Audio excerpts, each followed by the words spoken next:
မအလင်းနဲ့ဖြာဝေအသီးတွေတိုးလို့တန်ရာမစိုးဖို့ကြိုးပြင်းစင်မအိုးခင်မနာခင်လေးမှဓမ္မတရားနဲ့နေဟူရာ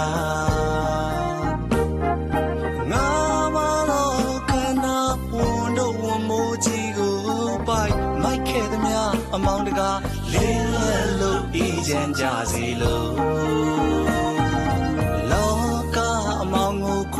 ဓမ္မအလင်းနဲ့ဖြာဝေ